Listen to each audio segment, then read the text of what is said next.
Bonjour à tous, je m'appelle Justine Vasselin, je fais partie de l'équipe Pixel. J'ai le plaisir de vous présenter aujourd'hui un travail réalisé avec Guillaume Coiffier, Nicolas Ré, Dimitri Sokolov sur l'ajustement de maillage à nuages de points. Tout d'abord, un peu de contexte. Je suis actuellement en TAS-CIFRE avec l'entreprise Rhinoterrain dont le cœur de métier est la reconstruction de villes en 3D. Ces modèles de villes 3D peuvent être utilisés dans différents buts. Parmi cela, on trouve les simulations pour la prévention des risques d'inondation, les estimations d'ensoleillement, ou encore elles sont utilisées en urbanisme pour des vérifications cadastrales ou encore de la visualisation. Aujourd'hui, ces maquettes numériques, telles que la ville de Berlin que l'on peut voir en fond, sont issues d'un processus long et essentiellement manuel. Pour obtenir une qualité suffisante, c'est un opérateur humain, donc un modeleur, qui va tracer les différents éléments de la maquette un par un, de sorte à coller au mieux au relevé de terrain. Pour cela, Rhino met à disposition un catalogue de modèles de toit entre guillemets les plus utilisés, permettant aux différents modeleurs de pouvoir former des toits plus complexes à partir de primitives très simples. Donc l'objectif de cette thèse est d'assister les modeleurs dans la reconstruction des bâtiments en développant des outils permettant d'automatiser une partie de leurs tâches. Pour cela, on va s'appuyer sur des données LIDAR. En effet, on souhaite reconstruire des modèles de ville à partir de relevés LIDAR, c'est-à-dire de nuages de points issus de relevés aériens. Une des particularités de ces nuages est qu'ils contiennent beaucoup d'informations sur les toitures et très peu sur les différentes façades, dues à leur acquisition. Il est alors intéressant de finalement modéliser d'abord la toiture, puis de l'extruder vers le bas afin d'obtenir un bâtiment. Pour reconstruire chaque toiture, on isole tout d'abord leurs points dans notre nuage de points LIDAR. On obtient plusieurs ensembles de points, chaque nuage de points correspondant à une unique toiture. On a à notre disposition un catalogue de toits les plus répandus. On choisit donc d'ajuster à nos ensembles de points un de ces modèles. Dans notre cas, nous utiliserons l'hypothèse assez forte que le modèle ajusté nous est fourni par l'utilisateur. Concernant cette présentation, nous nous concentrerons sur la partie ajustement du modèle de toit choisi par l'utilisateur au nuage de points LIDAR. Toutefois, ce problème n'est pas simple à traiter. En effet, nous sommes soumis à différentes contraintes et problématiques sur les données d'entrée. D'une part, le nuage de points peut contenir la géométrie de tout ce qui a pu être capturé dans une scène. C'est-à-dire qu'on va pouvoir avoir des fils électriques, des oiseaux, des arbres qui vont traîner dans notre nuage de points, qui vont amener en erreur notre algorithme. La géométrie réelle des points est souvent un peu plus complexe que nos modèles de toits, c'est-à-dire que les toits vont pouvoir avoir un affaissement naturel à cause de la vieillesse et l'usure du toit. Mais la problématique la plus compliquée, c'est que certaines toitures vont être composées de plusieurs primitives simples. Et il sera donc difficile de pouvoir appareiller directement nos modèles dessus. Ici, on considère que la segmentation a déjà été réalisée et on va partir sur un nuage de points qui peut être bruité, avec des données aberrantes, mais qui correspondra à un simple modèle. Donc sur ce simple modèle, on aura tout de même des contraintes à respecter. En effet, les modèles que nous obtiendrons devront respecter un critère de planarité des pans de toit, c'est-à-dire que chaque pan de toit rectangulaire qui était plan dans notre modèle de départ devra rester plan par la suite. Un critère d'alignement sur certains axes du toit, c'est-à-dire que les gouttières devront par exemple être parallèles au faîtage ou l'orthogonalité de certains axes. Donc, pour résumer, nous aborderons donc le problème de l'ajustement d'une surface à un nuage de points représenté par un maillage contraint et un nuage de points représentant un toit. Donc la présentation se déroulera en 3 parties. Dans un premier temps, nous verrons l'ajustement de points à surface, ensuite l'intégration des contraintes architecturales dans notre modèle d'optimisation, puis les résultats que nous avons obtenus. Donc dans un premier temps, nous allons voir l'ajustement point surface. Donc on part d'un nuage de points T, T comme target, issu d'un LIDAR. On souhaite ajuster une surface S à ce nuage de points. La surface est un modèle de toit présélectionné discrétisé par une triangulation, donc sélectionné par l'utilisateur. On va donc chercher à optimiser la position des différents points de notre maillage pour faire correspondre au mieux notre maillage au nuage de points. Notre problème s'apparente donc à une minimisation de distance entre le maillage et le nuage de points.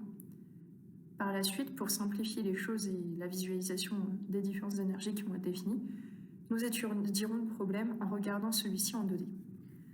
Finalement, notre problème se ramène à mesurer la dissemblance entre deux ensembles. Donc, on peut utiliser la distance d'Hausdorff. En effet, elle mesure la distance entre le point X, qui est le plus éloigné d'un point Y, et vice-versa. Intuitivement, si la distance de Hausdorff est de D, alors chaque point de X doit se trouver à au moins une distance D de Y, et vice-versa. On définit donc nos distances comme la distance de Hausdorff en norme L2. Dans le premier cas, pour chaque point de T, on calcule son projeté sur S, dont la distance est la plus petite. On note ce projeté pi de SQ, et on définit l'énergie comme la somme des distances entre Q et son projeté au carré, appartenant au nuage de points T. Concernant la distance du modèle au nuage de points, on détermine pour chaque élément du segment son point pi de TP, dans T le plus proche, défini par les zones bleues. Chaque distance joue un rôle important. L'utilisation de la formulation symétrique permet de s'assurer que la fonction objective n'est minimisée que lorsque les deux surfaces coïncident. Afin de pouvoir calculer notre intégrale sous forme close, on se base sur l'article Fitting Polynomial Surfaces to Triangular Meshes with Voronoi Square Distance Minimization. Pour cela, on calcule le théorème de Voronoi de T que l'on restreint à S. En triangulant le Voronoi restreint à S, on peut estimer explicitement l'intégrale. De plus, comme nous cherchons à ne pas prendre en compte les points aberrants ou très éloignés de notre nuage de points, nous restreignons cette somme au point dont la cellule de Voronoi restreinte à S n'est pas vide et à leurs voisins. On obtient alors les énergies suivantes. L'énergie à minimiser est donc donnée par la somme FTS et FST. Les deux termes sont pourvus d'un coefficient permettant de leur donner plus ou moins de poids. Notre énergie étant au moins de classe C2, nous utilisons la méthode BFGS pour la minimiser. Il s'agit d'une méthode de type Newton qui requiert de connaître la valeur et le gradient de la fonction objectif. Au cours de l'optimisation, les valeurs successives du gradient sont utilisées pour obtenir une approximation de la STN et accélérer la minimisation. On obtient donc les résultats suivants. Donc on peut voir que déjà le modèle de toit est particulièrement bien ajusté au nuage de points. Toutefois, on voit que les contraintes ne sont absolument pas respectées. Donc si vous voyez au niveau de l'angle, là normalement on est censé avoir un angle droit sur ce genre de modèle, là nous n'en avons pas.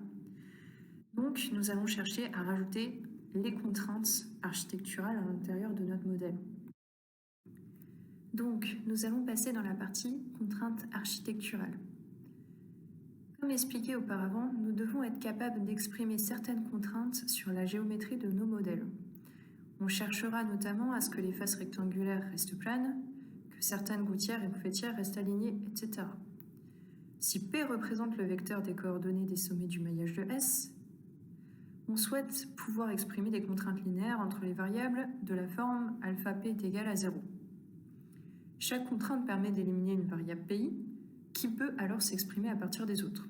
Finalement, on obtient un sous-ensemble des variables de P représentant les variables réduites, que l'on note R. On peut alors passer des variables réduites R à P à l'aide d'une matrice de passage M telle que P est égal à MR. M est une matrice rectangulaire de contraintes à 3n lignes et m colonnes. L'optimisation est alors réalisée sur l'ensemble des variables réduites R. Les gradients sont exprimés en fonction de ces variables. Toutefois, toutes les contraintes ne peuvent pas être exprimées sous forme linéaire. Par exemple, l'égalité et la rotation de 90 degrés sont linéaires, mais pas l'orthogonalité ou la collinéarité comme vous pouvez voir à droite. Mais lorsque le modèle est aligné sur les axes, les contraintes peuvent être exprimées comme des égalités entre les différentes coordonnées. Nous réexprimons alors notre modèle dans une base propre à S, dont les axes sont alignés aux axes principaux du toit. On peut alors réexprimer nos contraintes de planarité ou d'orthogonalité linéairement comme précédemment. Donc, vous pouvez directement voir sur le schéma, on passe de la base XYZ à une base X',Y',Z'. Ou directement, on verra que XA, XB, XC est utilisé pour toutes les coordonnées en X, ou YA et YB sont utilisés également pour toutes les coordonnées en Y. De la même manière sur Z. Pour cela, on utilise des matrices de transformation, rotation en X, Y, Z et translation. On doit prendre en compte celle-ci pour notre optimisation. Cela correspond à une multiplication des coordonnées par la matrice de rotation. Le gradient de la rotation et celui de la translation sont alors calculés à nouveau afin de les faire entrer en compte dans l'optimisation. Dans certains cas, les contraintes linéaires ne suffisent pas à maintenir le toit dans une position convenable. On peut voir que 2 points de la faîtière, dans l'exemple ci-dessus, ont été échangés, formant à la fin un modèle qui n'est pas conforme. Une solution pour éviter ce problème est d'introduire des contraintes d'inégalité entre les différentes variables. Donc type PI moins PJ est inférieur ou égal à 0. Donc pour pouvoir intégrer ce genre de variables, ce genre d'inégalité, on fait appel à une méthode de la barrière. On définit un terme d'énergie EC et J qui va être grand lorsque PI moins PJ est fortement grand et petit lorsque PI moins PJ seront petits. On fixe également les paramètres A et B afin de donner plus ou moins de poids à notre énergie. Nous allons donc passer à la slide de résultats. Donc nous pouvons voir que nous avons des résultats extrêmement probants puisque par exemple sur la slide tout à gauche on peut voir que la surface n'a aucun mal à être ajustée au nuage de points alors qu'il peut y avoir des valeurs aberrantes au-dessus. On réussit à fitter différents modèles sur nos nuages de points. Donc sur ce point-là, c'est extrêmement encourageant. Toutefois, on rencontre les problèmes qui sont habituellement affiliés à des méthodes d'ajustement type ICP ou méthode fine. On va avoir des résultats qui vont beaucoup varier des initialisations. Donc on a la chance d'avoir des résultats qui ne varient pas beaucoup suivant l'initialisation en rotation. Toutefois, on sait que nos modèles doivent être initialisés beaucoup plus bas que le nuage de points afin de pouvoir obtenir un résultat correct. Si le modèle est initialisé juste au niveau du nuage de points, on a tendance à tomber beaucoup plus facilement dans des minimums locaux et à obtenir ce genre de résultat. Donc du coup, la principale limitation est l'initialisation qui est actuellement réalisée en dessous du modèle au niveau du barycentre du nuage de points, sans rotation. Et donc du coup, vis-à-vis des perspectives que nous pourrons avoir par la suite, ce serait de pouvoir réussir à obtenir une meilleure initialisation pour nos modèles. Pour résumer, nous avons présenté une méthode d'ajustement qui permet d'appareiller une surface à un nuage de points, qui permet de respecter des contraintes imposées, donc des contraintes linéaires, et qui est robuste aux données bruitées. Donc je vous remercie de votre attention et si vous avez des questions, n'hésitez pas.